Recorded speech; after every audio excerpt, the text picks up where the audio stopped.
What's up, guys? Boy, FoxCast here. Welcome to an all-new episode of FoxCast Creepypasta, where today we're going to be reading Coca Now this is a Creepypasta story by who made this one? Pacers Nation 16, and it is on the creepypasta.com website. And this is kind of strange for me because when I read creepypastas, I usually read them from, no sleep, because that's the most easy to access one for me.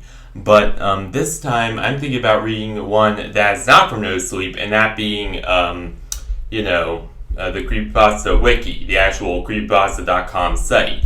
So without further ado, let's get right into this, shall we? Let's go! Cola by Pacer 16. I prefer not to speak about the days I worked for Coca Cola. However, I feel it is my duty to reveal the 6 secrets of the wicked corporation. They are willing to torment people, use them as puppets, torture them, and even take their lives, just to assure their business stays on top. Not too many years ago, I would say around 2009, I was gaining critical acclaim for my diligence and impressive skills I displayed. The manager of our Coca-Cola sector promoted me to oversee the newest project they were working on. It was called Cola. Energy drinks were rising in popularity, and Coca-Cola had no real way to compete in this field. Cola was intended to change that. I had little knowledge of the ingredients within Cola, since I was mainly just dealing with the marketing for the project. I knew the goal, however, was to create an energy drink that was highly addictive. After briefing with my team developing the beverage, we arrived at the conclusion that the only further thing needed was fan-based opinion. We wanted to gain a wide variety of people to taste the drink. Several people from juvenile to elder, lean to plump, even lanky to little, arrived. We called them the beta testers of our project. As they sipped the soda, all were rather pleased. Following the taste test, we placed them all into a room.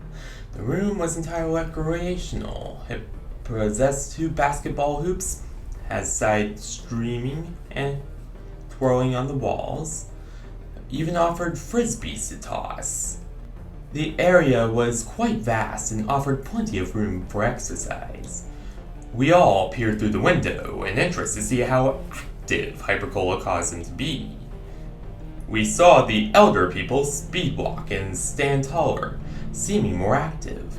The juvenile people performed highly energetic activities, and strangely, one of the shorter beta testers stood in a corner staring at a wall.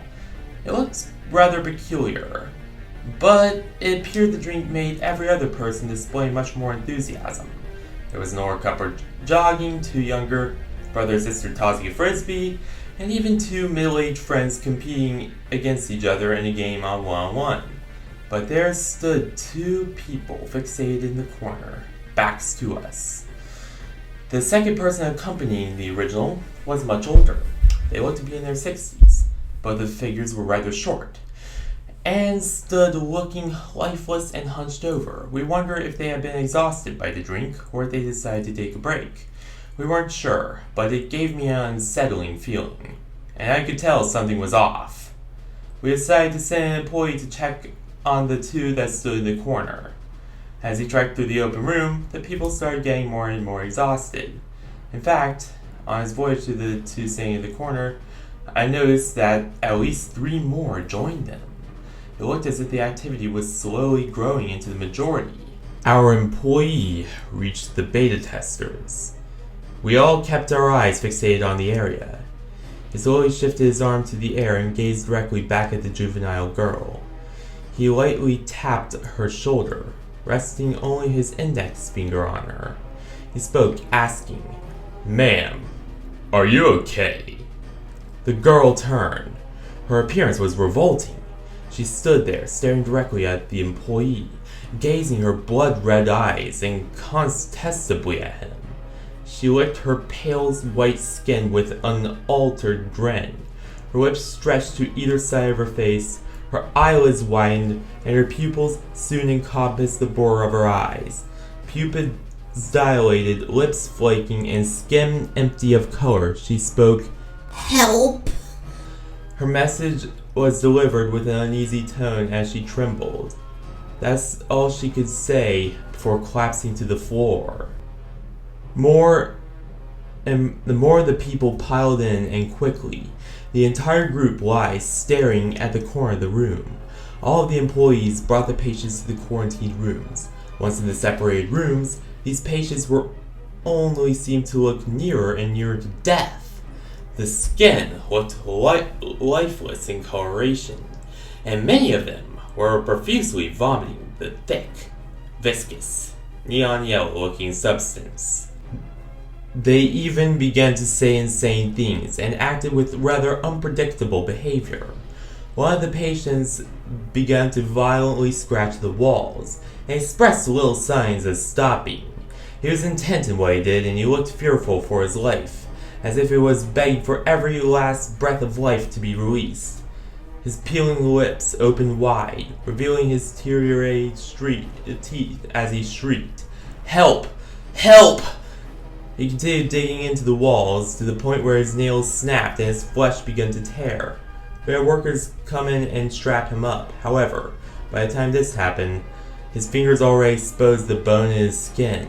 His skin peeled back from his fingertips, and his hands were drenched in blood. He was determined to do whatever it was he was trying. Looking at many of the patients, it seemed they were going slowly insane. They all rummaged through their rooms, doused in sweat. At least after a day or two, our medical staff conducted tests on these patients. After routine analysis, they confirmed an unknown substance from the drink was causing the patients' brains to rot and decay at a considerable rate. However, the only thing that was keeping them alive was a major amount of hyperactive chemicals within the beverage. Doctors confirmed that they would be able to solve this issue. However, the drink's effects would stay latent in their systems. Quickly, the scientists conducted several tests on the beverage, attempting to discover what caused this horrible reaction. However, there was no explanation, no evidence anywhere. The company swiftly released the patients who were facing the effects on the drink. However, none of them had any memory of the incident. The entire business stood in shock the next week, and all of us were told never to tell a word of it to anyone. However, unlike the rest of the company, I followed the lives of those patients. I researched them and discovered something disheartening. All of them were reported dead after leaving the building. Not a single one was living. This was bad enough, but the disturbing news was that they all died on the exact same day. The day that matched the exact expiration date of the Hyper Cola bottles. This was unnerving to me. The drink was quickly thrown under the rug for its high danger. The company, of course, needed to protect itself, and because of its famous size, they had a little trouble in doing so. They literally just deleted all the traces of Hyper Cola anywhere. Speculation of its arrival was disregarded, and articles on the internet have been forced to be taken down. Also, as I've stated before, everyone within the industry has refused to speak about it. Everyone but me. I wouldn't be surprised at all if this article was taken down. After all, Coca Cola has done a magnificent job in masking their outbursts from the public. That's a pretty good story, I gotta admit. You know, it's one of my first creepypastas I've read in a while. And, you know, if we're just getting back to it, it's a pretty good one. Pacer Nation did a very good job, and I gotta say, hats off to him. So, thank you guys for watching this all new episode of FoxCast Creepypasta. Be sure to like this video, subscribe to my channel, and I'll see you guys next time!